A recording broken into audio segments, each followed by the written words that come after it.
Hey everyone! Because last week's video was kind of a lot for me to edit, I wanted to come at you with something that would be a little easier for me. So today we are going to be updating my reading journal. So I've kept two reading journals over the past couple of years. There was one that I didn't have the energy to finish, but I am determined to finish this one.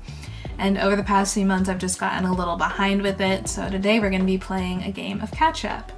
If you want a more in-depth breakdown of my spreads, please let me know down in the description, but in this video I'm going to be talking more so about the books that I've read over the past couple of months. So let's get into it.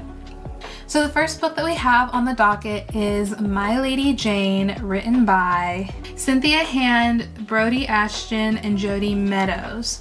So My Lady Jane got really popular, I think last year when Amazon Prime released it as like a mini TV series adaptation of the book.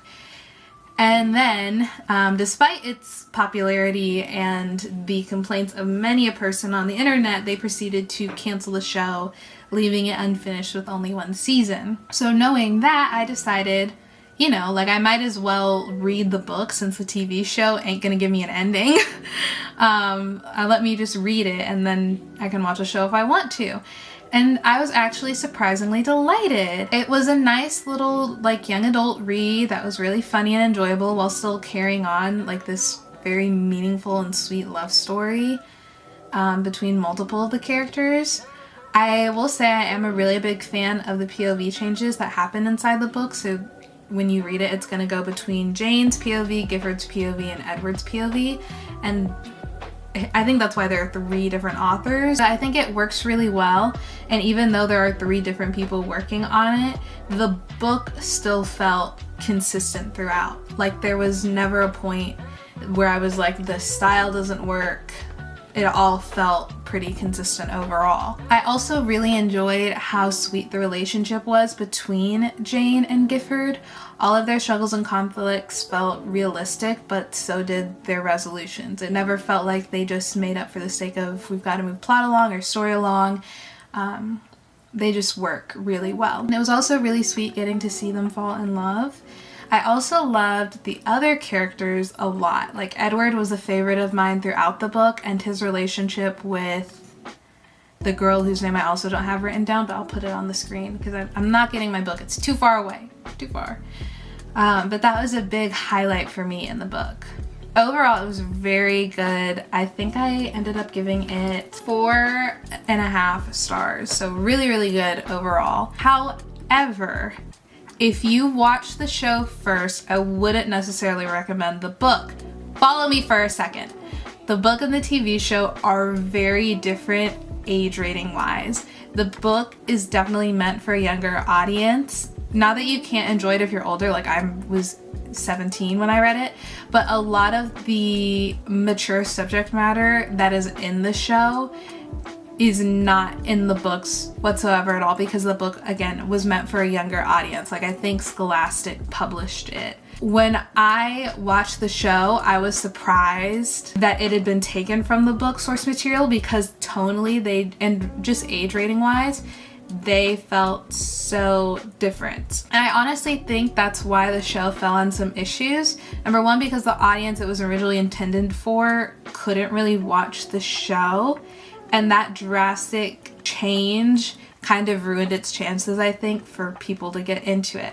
When I tried to get into it, the tone switch was so drastic, I felt like I was watching something completely different from the source material. And that's not to say that either piece is bad. I think the show has a lot of merit and a lot of really good moments. I like what it did with a lot of the characters, especially her stepmother. Keep in mind, I only watched the first episode, so or I think the first 3. I don't know. 1.5. Let's say 1.5. So that's my experience with the show.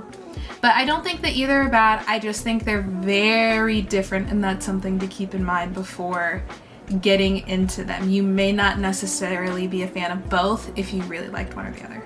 The next book that I read was actually a memoir, which is very surprising for me, and that was Year of Yes by Shonda Rhimes. Yes, Miss Shonda, Shondaland. I'm a very big Shonda Rhimes fan. I have watched 17 seasons of Grey's Anatomy. I'm almost done with Scandal, and I had like a How to Get Away with Murder phase for a little bit. So I'm in the Shonda universe. But this book was a memoir written by Shonda at what was sort of the peak of her career. Like, I'm talking TGIT, thank God it's Thursday, because I believe from 7 to 10 p.m. or 8 to 11 p.m., there would be nothing but brilliant Shonda Rhimes show after brilliant Shonda Rhimes show after brilliant Shonda Rhimes show. I'm talking Grey's Anatomy, Scandal, How to Get Away with Murder, back to back to back. I wish I was alive. I don't. My mom took it for granted. But despite all of her success with her career, much of the book discusses how she had so much anxiety at the time that she couldn't truly be happy with her life.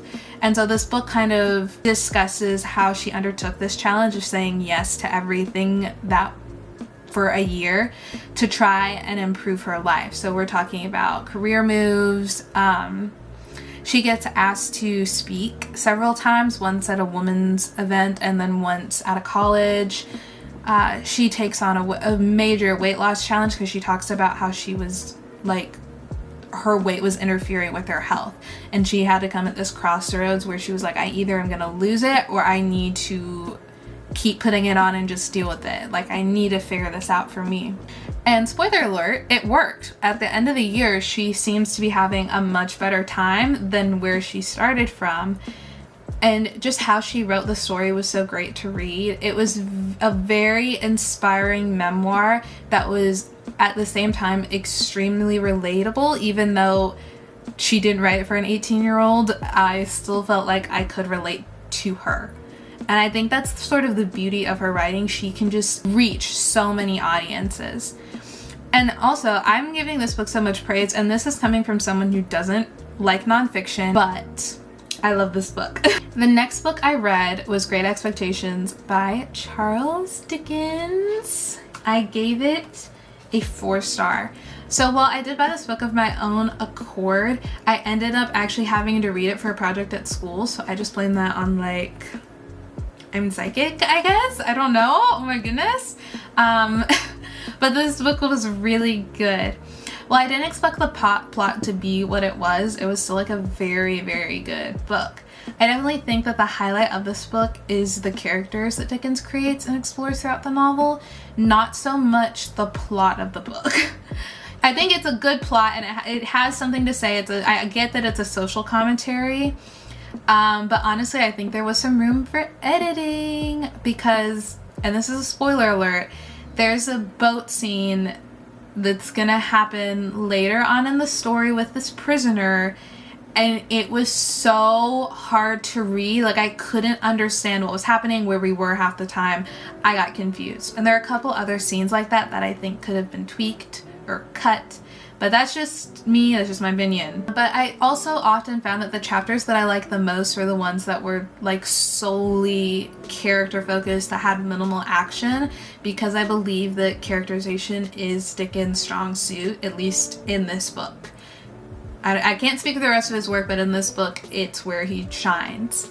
And speaking of characters, my favorite character by far was Estella. I love that girl. I love her journey throughout the story, and I get her. She's me, I am her, I get her. I think she's a beautiful character, and no matter what you say to me, I will still love her. But overall, it was a really good book, and I think I would definitely pick up more Dickens in the future. I'm currently looking at getting Nicholas Nickleby because I looked up the plot of it for an assignment I had to do on this book, and it was just so crazy that I was like, oh, I'm definitely picking this up. I just haven't found it in stores, but I will read it one day. Hopefully, probably in the future, but one day. The next book that I read was very on theme because it's another classic, and that is The Picture of Dorian Gray by Oscar Wilde, which I gave 5 stars. Overall, I had a really great time reading this book. The prose and the style is so beautiful and artistic in a way that really works with the themes and messaging of the story, but even if all of that wasn't there, it makes the reading experience so incredibly enjoyable. Dorian Gray follows the story of three men, Basil, Lord Henry, and Dorian Gray. Duh, because the book's called Dorian Gray. But Basil has been deeply involved in painting this portrait of Dorian, this guy who he deems to be the most beautiful muse person he's ever seen ever in his life. And one day he introduces Dorian to his dearest friend, who's kind of a jerk and an idiot, Lord Henry, and he kind of begins corrupting the young and naive Dorian. And this leads Dorian to wish that he would stay young forever and that the painting would age in his place, because Lord Henry in the story, which is a representation of society, places so much worth on beauty that he's like, I'm worthless without it. I could be the smartest guy in the world, like Basil, I don't know how you say his freaking name, and I would be worthless because I'm not pretty, so I want to be young and pretty forever. And that's how the sort of curse comes about, and the portrait starts taking on all of his sins and all of his misgivings so that Dorian can remain young and beautiful and valued forever. The story's main discussions revolve around beauty and its place in society. It often places morality and intelligence as these bad things that cause people to age and look ugly because they have to deal with the fact that society kind of sucks and that ages them.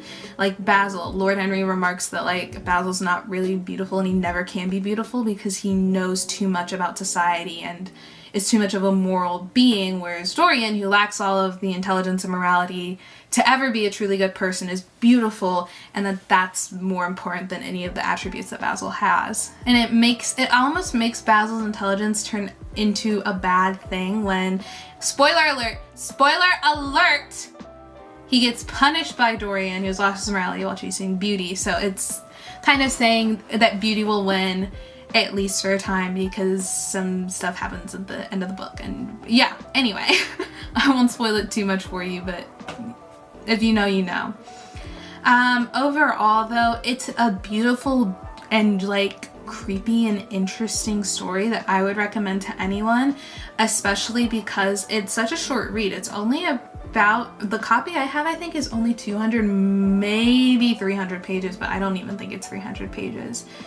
But I truly love this book and I think it's brilliant. The only thing about it I don't like, and I almost considered taking off a star for this, is there's this one chapter, I think it's chapter 12, where he goes on and on and on about jewelry and art that he has. Like nothing's happening in the chapter, he's just talking about all of the stuff that he has, all of these material possessions. And was it trying to serve a point? Maybe. I fell asleep reading it. I'm gonna be so honest, I fell asleep because nothing was happening. We weren't learning more about the characters, or maybe we were and I just need to reread it. But that's my least favorite part of the book. But you get through that and the rest of the book is good. Or maybe you love that chapter. I don't know, let me know down in the comments. But I have heard about the Netflix adaptation where I believe that Basil and Dorian are gonna be brothers,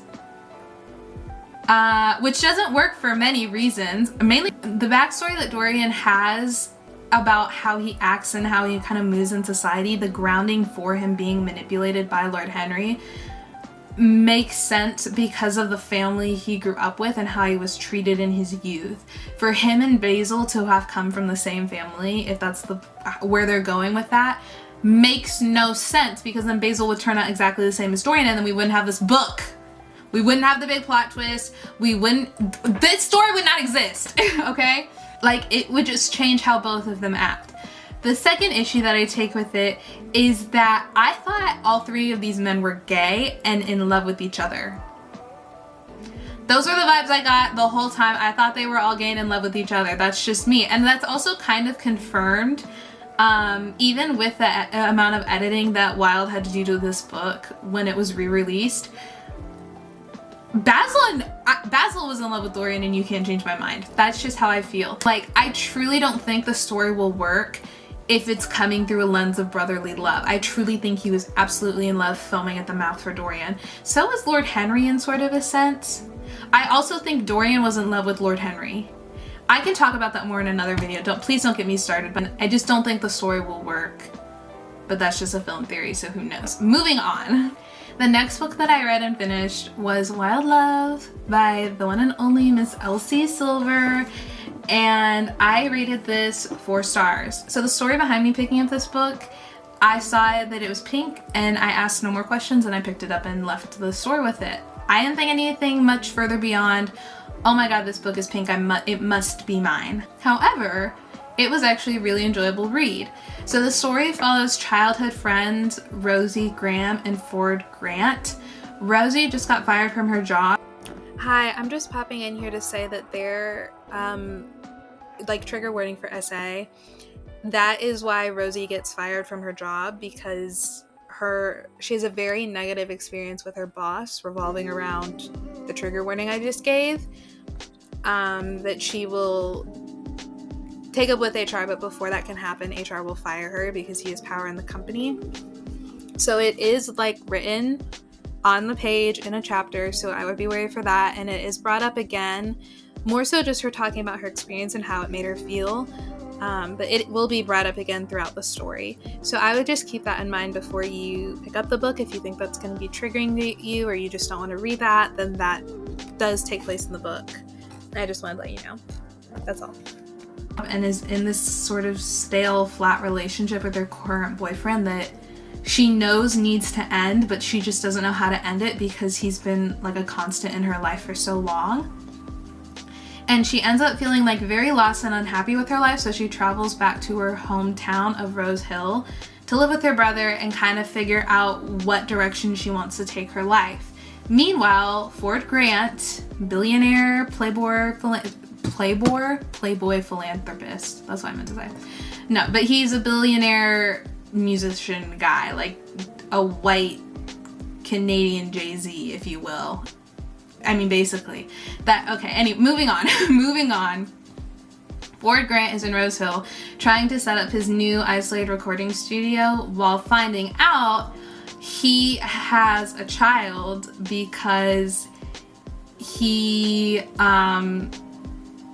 donated some stuff, if you get my drift, because he needed money for concert tickets. So he became this girl's father, but that girl's father died. That's not a spoiler, that gets introduced within the first chapter. I'm not spoiling it for you. Her father died, her mom's having a really hard time, so this girl comes to live with him while her mom can kind of get her life together and rebuild without also having to take care of a child. And then antics ensue from there. That sounds a little crazy, I know. And when I was first reading the book, I had no idea how all of that was going to get done because it just seemed like a lot to tackle. But honestly, I think it works pretty well. Like, all the characters are really fun and they just work together with their dynamics. Ford and Rosie's love story is super cute. And I don't think that the child, I can't remember her name, I read this book in February. I don't think that the child detracts from the book. I think she's a really lovely addition. The story still feels developed. I don't think she subtracts from it. However, there is some continuity stuff that I didn't enjoy. Like, early on in the book, Rosie reunites with this childhood friend whose name I don't remember, but she's never mentioned again. Like, she makes this big deal of going to her tea shop and talking with her, and we learn how her sister is kind of on some hard times and is a mess. And I was like, oh, she's gonna come back, she's gonna make a reappearance, and she never gets brought up again. This book is like 400 pages long. So that felt really weird, but I can only assume that that's going to be set up for a book in the future, because at this point in time, I believe there are 4 books in the series. But despite that, there's some cute tension throughout the book, and it was pretty quick despite it being like a thick book. Like I said, I think it was about 450 pages. So I would definitely recommend if you're looking for a cutesy little romance to read. The next and last book that I read for high school ever was To the Lighthouse by Virginia Woolf. Did I say Virginia? I meant Virginia, by Virginia Woolf, which I gave 5 stars because she is that girl, I fear. Like, she ate with this book. So this is a story following the Ramsey family and some of their friends that they bring to vacation at this little house on this island. And they have their youngest boy, James, who really, really wants to go and visit this lighthouse that's way out at sea. That sounds really simple, I promise it's not. So it's mostly a story about how men and women sort of relate to each other in society, but especially in romantic relationships.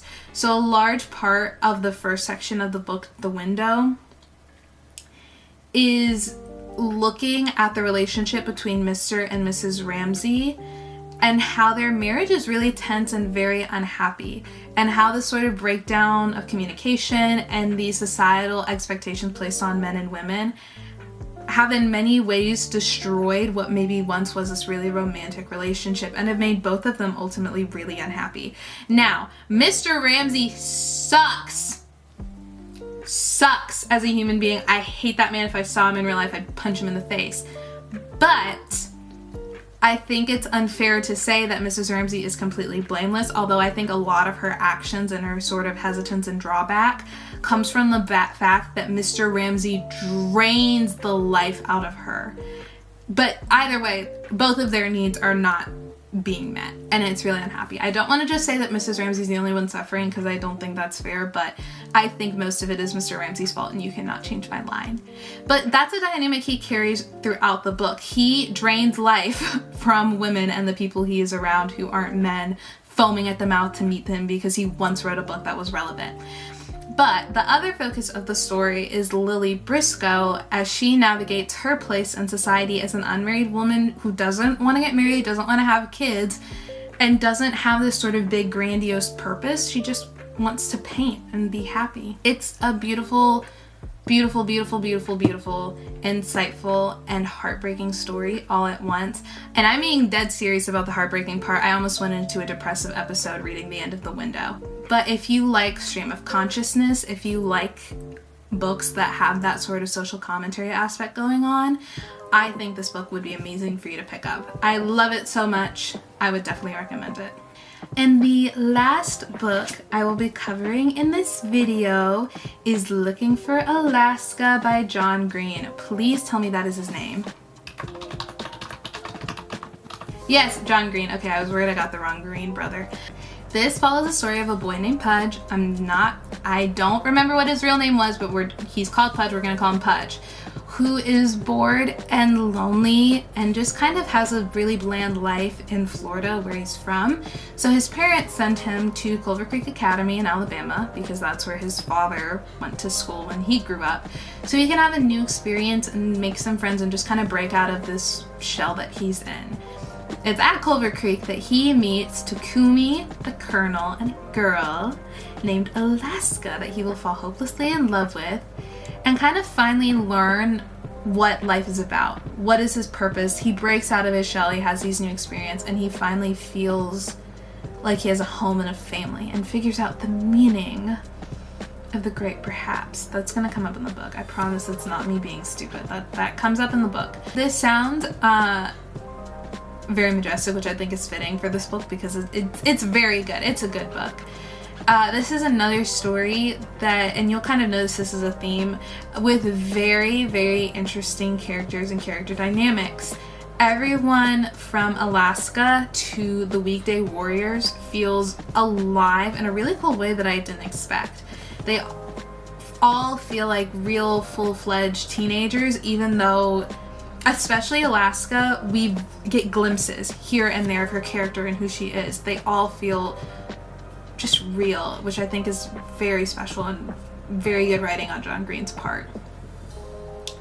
And even though I knew what the plot twist was going into the book that would sort of jumpstart the events that take place at the end of the book and creates this big tonal shift in the story, it still made me really sad because of how alive these characters had become by that point in the story and how much I had connected with them personally.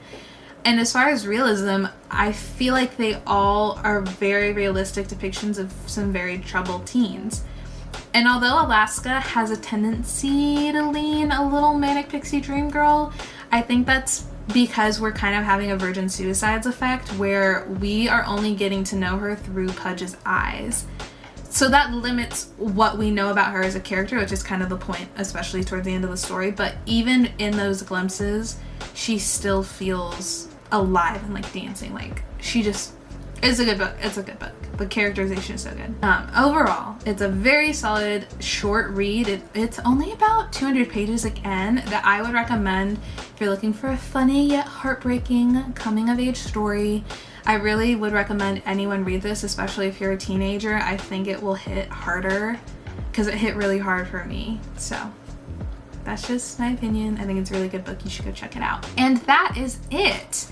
I hope you guys enjoyed this video and enjoyed watching me put together these spreads. If you want to see some more reading content, please let me know in the comment section down below, especially if you want like a more in-depth reading journal video. Also, if you like this video, please leave a like on this video and consider subscribing so you get notified every time I upload a new video. But that's all I have for right now. I hope you guys enjoyed, and I hope you're having a good day wherever you are, and I'll see you next time. Bye!